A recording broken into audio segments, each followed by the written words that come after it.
Bab 1087. Tidak mungkin minta maaf. Semua orang tahu itu. Nathan tidak membatalkan kontrak pernikahan, hanya memiliki dua tujuan. Menikahi Olive Marsh atau memeras uang. Ya, tentu saja ada syaratnya. Nathan tertawa. Wajah semua orang berkedut. Benar saja. Kalian semua minta maaf padaku. Minta maaf pada ibuku. Maka aku akan merobek kontrak pernikahan.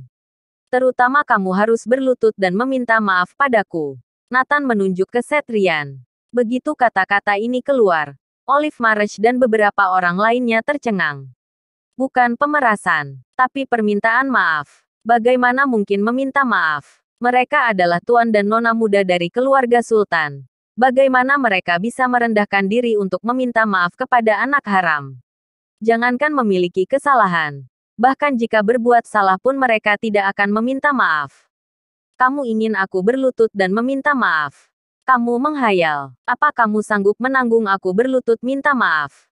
Cetrian mencibir. Olive Marsh mengerutkan bibirnya. Berkata dengan arogan dan dingin. Nathan, kamu dapat meminta uang atau yang lainnya.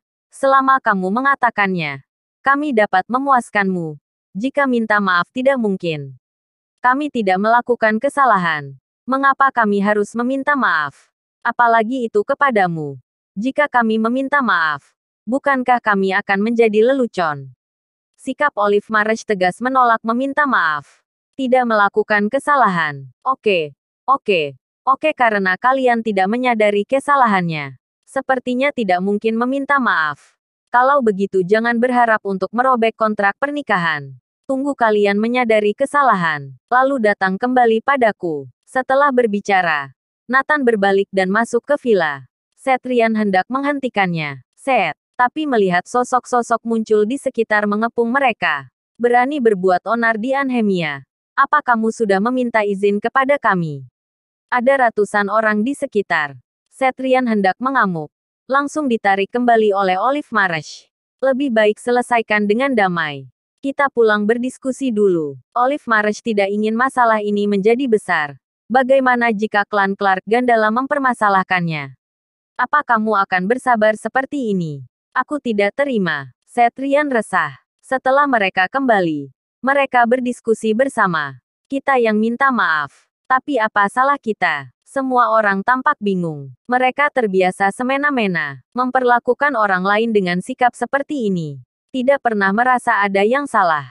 Lagi pula, ketika melihat mereka, orang lain selalu merendahkan diri. Jadi mereka terbiasa bersikap kasar. Semua orang memikirkan seharian, juga tidak tahu di mana kesalahan mereka. Pada saat ini, Olive Marsh tiba-tiba berkata, apa Nathan merasa kita terlalu kasar padanya?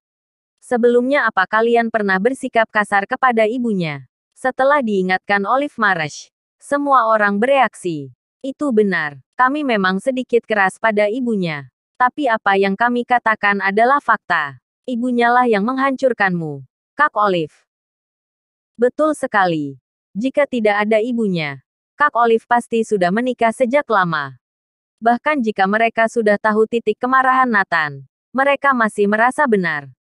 Menggunakan hal ini untuk membuat kita meminta maaf. Bocah ini sengaja mempermalukan kita. Masih ingin kita berlutut meminta maaf.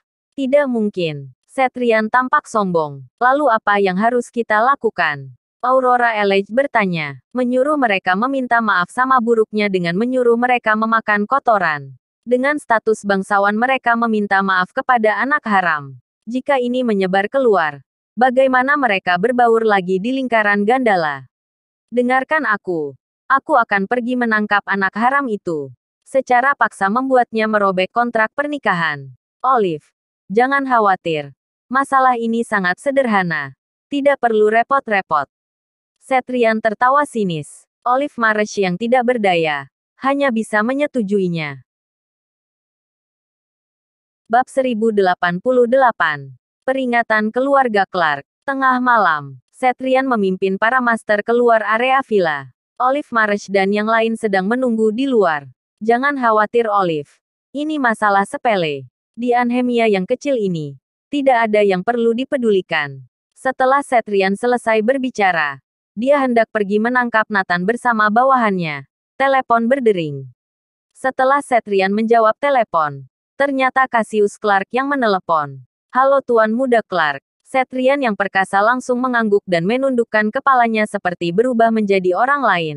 Dengan ekspresi menyanjung di wajahnya. Tidak peduli seberapa kuat keluarganya. Mereka masih semut di depan keluarga Clark. Aku dengar kamu akan berurusan dengan Nathan. Suara Cassius Clark dingin. Aku, iya. Cetrian ragu-ragu. Tetapi mengakuinya. Aku tahu kamu menyukai Olive Marsh. Juga pergi ke sana untuk membatalkan kontrak pernikahan Olive Marsh. Tapi semuanya harus diselesaikan dengan damai. Mengerti? Walau Nathan anak haram, tetapi masih memiliki hubungan dengan keluarga Clarkku. Jika kamu melakukan hal yang tidak semestinya, berarti menamparkan wajah keluarga Clark. Apa kamu mengerti? Cassius Clark memperingatkan. Saat ini, Cetrian sudah berkeringat dingin. Untungnya, dia selangkah lebih lambat. Jika tidak, hampir terjadi masalah besar. Sebelumnya dia tidak mempertimbangkan ini. Seberapa buruk pun Nathan. Tetapi karena pertaruhannya, semua orang tahu tentang hubungan Nathan dengan Logan Clark. Dia melakukan hal yang tidak wajar. Dia akan menyinggung keluarga Clark. Tindakan sederhana ini bisa membuat keluarga Ryan dimusnahkan. Mengerti? Tuan Muda Clark. Cetrian menarik napas dalam-dalam. Ada apa? Semua orang memandang Cetrian dengan curiga. Wajahnya memucat. Nathan tidak bisa disentuh. Kita harus memikirkan cara lain. Cetrian memberitahu semua orang tentang peringatan Cassius Clark. Lalu bagaimana ini? Apa kita hanya bisa meminta maaf? Semua orang tampak tak berdaya. Keesokan harinya, Nathan seperti biasa merawat Kirana. Dia hampir melupakan masalah ini. Lagi pula, sekelompok orang tidak penting tidak layak untuk dipedulikan. Pada saat ini, Olive Marsh dan rombongannya datang mencarinya kembali. Kenapa? Sudah menyadari kesalahan? Tanya Nathan. Sikap Olive Marsh kali ini jauh lebih lembut dan mengangguk. Ya, kami menyadari kesalahan kami. Tuan Clark, kami di sini meminta maaf kepadamu dan ibumu.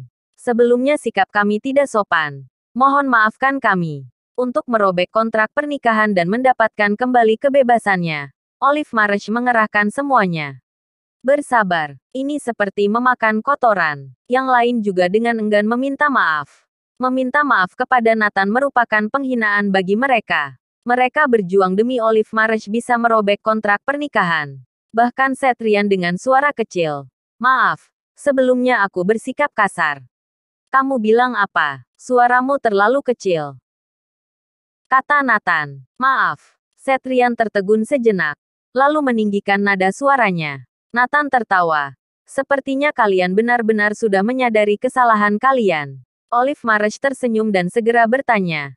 Jadi, kamu bersedia merobek kontrak pernikahan? Tentu saja tidak masalah merobek pertunangan. Tapi permintaan maaf kalian belum cukup.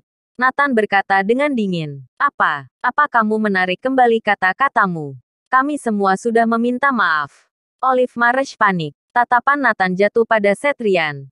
Apa aku sudah mengatakan dia harus berlutut meminta maaf? Kamu, Cetrian sangat marah. Meminta maaf kepada anak haram ini sudah merupakan hal yang paling memalukan dalam hidupnya. Menyuruhnya berlutut meminta maaf kepada Nathan. Hal yang mustahil. Jika dia berlutut dan meminta maaf, aku akan segera merobek kontrak pernikahan.